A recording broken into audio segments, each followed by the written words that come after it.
Very good morning to all of you दोस्तों, आप सबका स्वागत है इस वीडियो में। आज हम डिस्कस करेंगे डीओए द्वारा भेजी गई वर्कशीट नंबर 32 सब्जेक्ट साइंस और साथ में मैथ्स की भी सॉल्व करेंगे। तो सबसे पहले हम विज्ञान की वर्कशीट सॉल्व करेंगे जिसमें हम गति पढ़ेंगे और फिर उसके बाद हम मैथ्स पढ़ेंगे, गणित के क्वेश्चन आंसर सॉल्व करेंगे हिंदी मीडियम में। तो दोस्तों चलिए स्टार्ट करते हैं। सबसे पहले साइंस समझते हैं। तो इस बार ज्ञान पूछना चाहते हैं, क्या हम किसी वस्तु की चाल को उसके ये दूरी ग्राफ से ज्ञात कर सकते हैं? तो जिज्ञासा देवी बोलती है हाँ बिल्कुल कर सकते हैं। हमें पता है कि जो सरल रेखीय गति होती है एक समान या असमान होती है, ठीक है। या तो एक समान होगी या फिर असमान होगी, एक जैसे चलेगी या फिर समान नहीं होगी। तो जब कोई वस्तु समान दूरी समान टाइम डिस्टेंस में तय करती है तो उसे एक समान चाल कहते हैं। तो एक समान चाल कब होगी? जब कोई भी वस्तु समान दूरी मतलब उसको स्पेसिफिक टाइम में स्पेसिफिक डिस्टेंस कवर करेगी तो उसको हम कहेंगे एक समान चाल। और एक समान चाल को दूरी ग्राफ में जब प्रदर्शित किया जाएगा तो उसमें क्या आएगा, इस तरह से बिल्कुल सीधी लाइन आएगी। ये हो गया हमारे एक समान का, ठीक है। और जबकि जब असमान चाल की दूरी ग्राफ को दर्शाया जाता है तो उसका क्या आता है, वक्र रेखा ग्राफ आता है। तो आपसे क्वेश्चन पूछा गया इस वर्कशीट में कि एक समान चाल और असमान चाल में क्या अंतर है, तो आपको बताना है कि एक तो दोनों का ग्राफ अलग आएगा। एक समान चाल में सीधी रेखा और असमान चाल में वक्र रेखा आएगी। दूसरा, एक समान चाल क्या होगी? जब कोई वस्तु समान दूरी समान समय अंतराल के में तय करता है उसको एक समान चाल कहते हैं। लेकिन अगर वो नहीं करता तो वो कौन सी हो जाएगी, असमान चाल। फिर उसके बाद वो बताता है कि दूरी समय ग्राफ में सीधी रेखा का ढाल, ये जो ढाल है वो जितना होगा उसकी चाल उतनी ही अधिक होगी। जैसे कि ये आपका लगा लीजिए समय दूरी का ग्राफ है, ये ऐसे लाइंस गई, एक मिनट, यहाँ से हमने लाइंस खींची हैं, ये बिल्कुल यहीं से ओरिजिन से स्टार्ट होनी चाहिए। तो अगर ले लेते हैं ए बी सी, तो चाल किसकी ज़्यादा है इसमें, ए की। तो जितनी ढाल ज़्यादा उतनी चाल ज़्यादा, ठीक है। अब उसके बाद नेक्स्ट क्वेश्चन वो बताते हैं कि एक समान चाल से गतिशील किसी भी वस्तु के दूरी समय ग्राफ में सीधी रेखा पर हमने लगा लीजिए यहाँ पे कोई दो बिंदु ले लिए ए बी, और उसके जो एक्स एक्सिस हैं और जो वाई एक्सिस हैं उस पे हमने ले लिया पॉइंट सी, ठीक है। जो हमारा एक्स एक्सिस है वो हमारा मीटर समय दर्शा रहा है और जो वाई एक्सिस है वो हमारा दूरी दर्शा रहा है। तो अगर हमें कैलकुलेट करना है, और उससे पहले आप देखिए कि यहाँ पे कोई पॉइंट है सी, तो ये देखिए क्या बनाएगा, यहाँ पे एक बनाएगा ट्राइंगल, ठीक है। कि ये दोनों रेखाएं बिंदु सी को मिलकर त्रिभुज बनाता है ए बी सी, जिसमें कि जो ए सी है, जो ए सी है वो एक्स कक्ष पर है, समय दर्शाता है। समय कैसे दर्शा रहा है, देखिए ए और सी मतलब जो आप एक कार की गति ही ले लीजिए तो वो टाइम जो डिफरेंस है, पहले वो यहाँ पे थी यहाँ से, तो इसमें जो टाइम में डिफरेंस आएगा, चाहे इसको इतना डिस्टेंस कवर करने में 5 मिनट लगे कुछ भी, ठीक है। तो वो आप कैसे calculate, T2 minus T1, T2 हो गया आपका बाद वाला टाइम, T1 मतलब जो शुरू में टाइम था। तो इस दूरी को कवर करने में कितना समय लगेगा, इन दोनों को माइनस करके। फिर उसके बाद है S2 माइनस S1, ठीक है। वो कैसा आया, वो है आपकी दूरी, ठीक है। दूरी को दर्शाता है। अब उसने इतने समय में वो जब चल रहा है तो कुछ तो दूरी तय की होगी ना। तो वो दूरी कैसे तय की, पहले कितनी दूरी थी, यहाँ पे कितनी दूरी थी और यहाँ पे पहुँचने में कितनी दूरी, उन दोनों को माइनस करके। तो अगर यहाँ पे देखेंगे तो यहाँ पे है आपका, इसको ऐसे माइनस करके आपका आ जाएगा S2 माइनस S1, S2 हमारे 38, S1 है 28, और T2 minus T1 means 42 minute से लेके 56 मिनट उसको लगे हैं। तो उन दोनों का डिफरेंस माइनस करेंगे तो इससे हमें पता चलेगा कि उसकी जो चाल है वो है 0.71 किलोमीटर प्रति मिनट, मतलब 1 मिनट में वो इतने किलोमीटर कवर कर रहा है। अब उसके बाद उसके ग्राफ देखते हैं। अगर आपको, अगर कोई, ये है आपका दूरी समय ग्राफ, किसी कार की स्थिति हम देखते हैं कि वो अगर लगा लीजिए असमान गति में है, तो असमान गति में जैसे कि उन्होंने बताया, पहले ए से बी क्या करा, समान गति में चला, फिर बी से सी वो रुक गया, फिर सी से डी जो पहली वाली गति थी उससे और तेज चला वो, तो ये हो गया एक तरह से असमान गति का ग्राफ। दूसरा हो गया हमारा, यहाँ पे जो दे रखे हैं ग्राफ ए आपको दर्शा रहा है, क्योंकि स्ट्रेट लाइन है तो वो कौन सा है आपका, समान गति, एक समान गति। और अगर वो इस तरीके से है, पहले चल रहा था फिर रुक गया या स्पीड में चला गया, तो ये हो गया आपका असमान गति। और अगर वो ऐसे है तो मतलब उसने उतने समय में कोई भी दूरी तय नहीं की, वो 30 किलोमीटर की उतनी पे ही है, तो ये क्या है आपका विराम अवस्था, मतलब वो रुका हुआ है, वो दूरी तय नहीं कर रहा है। ठीक है दोस्तों, ये थी साइंस की वर्कशीट। इसमें अभी हम इसके क्वेश्चन आंसर्स डिस्कस कर लेते हैं। आपका पहला क्वेश्चन है, दिया गया ये आपको दूरी समय का ग्राफ दिया गया है, तो इसमें आपको बताना है कि इस कार की चाल क्या होगी। तो दोस्तों चाल निकालने के लिए जो चाल का फॉर्मूला है, चाल का फॉर्मूला क्या होता है आपका, चाल का फॉर्मूला होता है कि उसने कितनी दूरी तय की, दूरी को मैं एस ले लेती हूँ और समय को टी। ठीक है, आप फॉर्मूला लिखिएगा, तो यहाँ पे आएगा S2 - S1 और T2 - T1, जैसे कि ऊपर बताया था। तो यहाँ पे आपकी दूरी है, यहाँ पे आपका समय है। तो देखिए, तो समय क्या होगा, दूरी 60 - 0, 60 - 0 भाग में 6 - 0, 6 - 0, तो 60 में से 0 हो गया 60, ये हो गया 6, आंसर आया आपका 10। ठीक है, तो इसकी जो चाल हुई वो कितनी हुई, 10 मीटर प्रति सेकंड। ठीक है दोस्तों, अब दूसरा है, एक समान और असमान चाल में कोई दो अंतर स्पष्ट कीजिए। मैंने आपको वीडियो के स्टार्टिंग में आपको दो अंतर बता दिए थे, ये भी बताया था कि आपको क्वेश्चन दिया गया है। अगर आपने उस टाइम ध्यान नहीं दिया तो थोड़ी सी वीडियो पीछे करिए और जाके देखिए कि दोनों में क्या डिफरेंस है।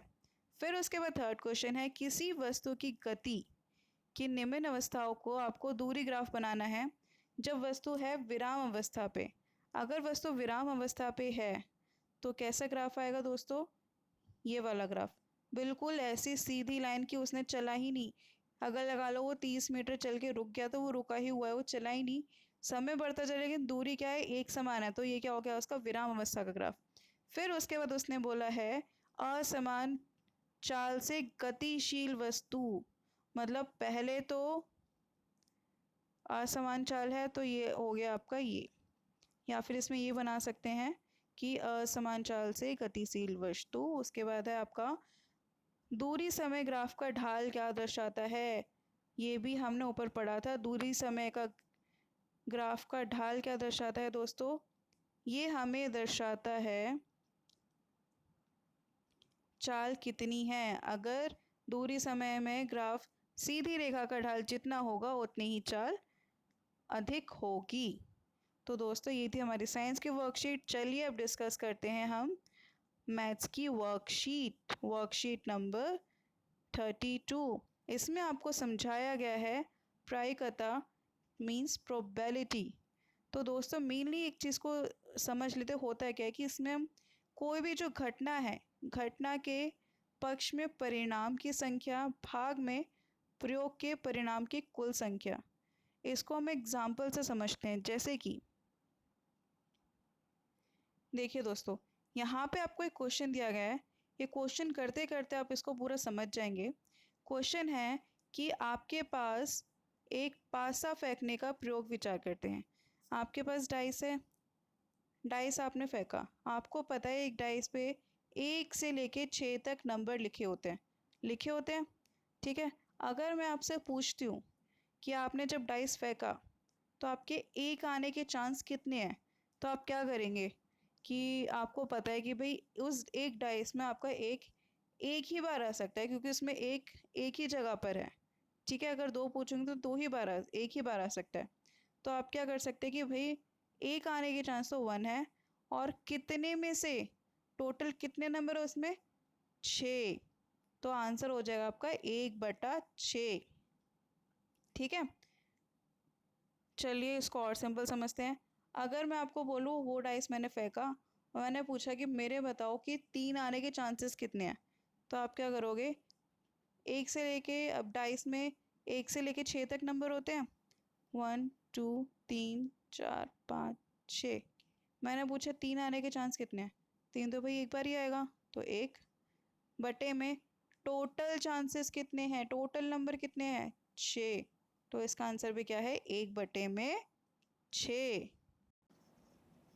ठीक है दोस्तों, तो आपको पारीकृत कैसे निकालना है? आपका ये फॉर्मूला है कि घटना के पक्ष में परिणाम की संख्या, कि जैसे कि हमने देखा कि जब डाइस फेंकते हैं, एक जो पासा फेंका तो उसके पक्ष में कितने हैं? 3 आपको पता है एक ही बार आ जाएगा, एक ही बार आ सकता है, 6 हो गए एक ही बार। लेकिन अगर मैं बोलता हूँ आपके पास 2 पासे, आपने 2 फेंके हैं, तो इसमें आपके 3 आने के ज़्यादा चांसेस थे। ठीक है, तो भाग में क्या होगा? प्रयोग के परिणामों की कुल संख्या, कि आपने जो डाइस फेंका उसमें कुल संख्या कितनी थी? डाइस में टोटल कितने नंबर थे? 6 नंबर थे। तो आपका आंसर क्या आएगा? 1 बटे में 6। तो चलिए अब इसके क्वेश्चन सॉल्व करते हैं जो इन्होंने दिए हुए हैं। तो बताइए दोस्तों, परिणाम से दो दो आने की कितनी होगी? 2। आपके डाइस में जो 2 है वो कितनी बार आ सकता है? एक बार। और टोटल कुल संख्या कितनी है उसकी? 6। तो आंसर क्या होगा? 1 बटे में 6। 3, 1 बटे में 6, 3 कितनी बार है? एक ही बार है। और टोटल संख्या कितनी है? 6। क्या इस प्रयोग के सभी परिणाम समसंबंधित हैं? हाँ। अच्छा, अब इसके बाद है आपका दूसरा क्वेश्चन कि एक थैले में 4 लाल गेंद है, 2 पीली। ठीक है, इसको और अच्छे से समझते हैं। 4 तो लाल हैं, 1 2, 1 मिनट, 1 2 3 4, 4 हो गई आपकी लाल गेंद। और कितनी है? 2 है आपकी पीली। तो 1 2, 2 हो गई आपकी पीली। और ये गेंदें रंग के अतिरिक्त सभी प्रकार में एक जैसी हैं। इन दोनों मतलब, तो एक थैले में टोटल बॉल्स कितनी हुई दोस्तों? बताइए। 4 और 2 6। ठीक है, तो एक बैग में टोटल गेंद है 6 हमारे पास। तो अब चलिए क्वेश्चंस देखते हैं। उसने बोला है एक लाल गेंद आने के कितने चांसेस हैं? एक लाल गेंद आने के कितने चांसेस हैं? तो देखिए दोस्तों, लाल गेंद हमारे पास कितनी है? 1 2 3 4। तो 4 भाग में, ठीक है, टोटल कितनी है? 6। इसको करेंगे 2 बटे में 3। तो ये आपका आ गया आंसर। दूसरा क्वेश्चन है पीली गेंद आने के कितने चांसेस हैं? तो आपके पास यहाँ पे पीली गेंद कितनी है दोस्तों? इसमें देखिए कितनी पीली गेंद है? 2 भाग में टोटल गेंद कितनी है? 6। तो 1/3, आंसर आ गया 1/3। ठीक है, फिर उसके बाद आपसे पूछा गया है क्या इस प्रयोग में सभी परिणाम समसंबंधित हैं? फिर चलिए दोस्तों आज का अभ्यास करते हैं। 2 सिक्कों को एक साथ उछालने पर संभावित परिणाम लिखिए। तो दोस्तों देखिए, आपको पता है जो सिक्के हैं उसमें क्या क्या होता है? एक होता है हमारे पास हेड और टेल। मैंने 2 सिक्के एक साथ उछाले तो मेरे पास क्या क्या आने के चांसेस हैं? हो सकता है कि दोनों में एक बार हेड आ जाए, हो सकता है दोनों में टेल आ जाए, हो सकता है पहले सिक्के में हेड हो दूसरे में टेल हो, और हो सकता है कि पहले सिक्के में टेल और दूसरे में हेड हो। तो आपकी 4 संभावनाएं बनेंगी। तो आपका क्वेश्चन नंबर फर्स्ट का यही आंसर है कि आपको संभावनाएं बतानी है, परिणाम बताने की क्या बनेंगे। दूसरा क्वेश्चन है 10 पृथक पर्चियाँ। ठीक है, क्वेश्चन है कि 10 पृथक पर्चियों पर 1 से लेकर 10 तक संख्याएं लिखी हुई हैं और एक पर्ची पर एक ही संख्या लिखी गई और हमने बक्से में डाल दी। मतलब उन्होंने ऐसे एक पर्ची बनाई है, इस तरह से पर्चियाँ बनाई, इस पे 1 2 3 इस तरह से पर्ची बनाई, कितनी? 10 बनाई है। उन्होंने फोल्ड करके बक्से के अंदर डाल दी। अब आपको उसमें से एक पर्ची निकाली, तो आपके पास कितने चांसेस है कि उस पे 5 संख्या होगी? तो 5 संख्या वाली दोस्तों वहाँ पे कितनी पर्चियाँ थी? एक ही पर्ची थी ना। तो 1 बटे में कुल पर्चियाँ कितनी थी हमारे पास? 10। तो आंसर हो गया आपका 1 बटे में 10। ठीक है। दूसरा प्रश्न वो पूछता है कि 6 से बड़ी संख्या प्राप्त होने की क्या प्रक्रिया है। 6 से बड़ी, 6 से बड़ी कितनी संख्या हमने डाली है? 7, 8, 9, 10। कितने हो गए ये? 4 नंबर। भाग में कुल संख्या कितनी थी? कुल पर्चे उसमें कितनी थी? हमने कुल पर्ची डाली थी 10। तो ये भाग करेंगे तो 2/5। ठीक है दोस्तों, बी का आंसर हो गया 2/5। समझ आ गया आपको? आपको इसमें देखना है कि कोई भी चीज़ होने के कितने चांसेस हैं, भाग में उस चीज़ को टोटल कितने थे। ठीक है, आशा करती हूँ आपको ये थोड़ा सा समझ आ गया होगा कि कैसे निकालना है। एक बार फिर से मैं आपको एक क्वेश्चन एक्सप्लेन कर देती हूँ, अगर नहीं आया तो आई होप एक और क्वेश्चन से आपको समझ आ जाएगा। गेंद वाला एग्जाम्पल फिर से देख लेते हैं। देखिए दोस्तों, उसने बोला है कि आपने एक थैला लिया, थैले में आपने क्या किया? गेंद डाली। ठीक है, आपने थैला लिया और थैले में आपने डाली है गेंद। गेंद आपने कौन से कलर की ली है? 4 तो आपने ली है लाल। एक, 1, 2, 3, 4। और उसके बाद आपने डाली है गेंद पीली। पीली कितनी डाली है आपने? 2, 1, 2। ठीक है, उसने बोला सबका आकार सेम है, थोड़ी छोटी बड़ी हो गई है। तो फिर उसके बाद उसने आपने क्वेश्चन पूछा है कि एक लाल गेंद आने के क्या चांसेस हैं। तो दोस्तों देखिए, इसमें से आपके पास लाल गेंद कितनी है? लाल गेंद है हमारे पास 4, और टोटल गेंद कितनी थी? 6। तो लाल गेंद आने के चांसेस हो गए 2/3। फिर उसके बाद है पीली गेंद आने के कितने चांसेस है? पीली देखिए कितने, 2, और टोटल कितनी थी? 6, तो हो गई 1/3। ठीक है दोस्तों, आई होप आपको ये वर्कशीट समझ आई होगी। हिंदी मीडियम में आपको मैथ्स और साइंस दोनों ही अच्छे से समझ आएंगे। और दोस्तों, इस वीडियो को देखने के लिए थैंक यू सो मच। अगर आपको ये वीडियो अच्छी लगी, समझ आई, तो अपने दोस्तों की हेल्प करना ना भूलें। उन्हें ये वीडियो ज़रूर शेयर करें ताकि वो अपने और फ्रेंड्स को शेयर कर सके और वो भी अपनी वर्कशीट आसानी से पूरी कर सके समय पे। चलिए दोस्तों, फिर नेक्स्ट वर्कशीट के साथ नेक्स्ट टाइम मिलेंगे। अभी के लिए बाय।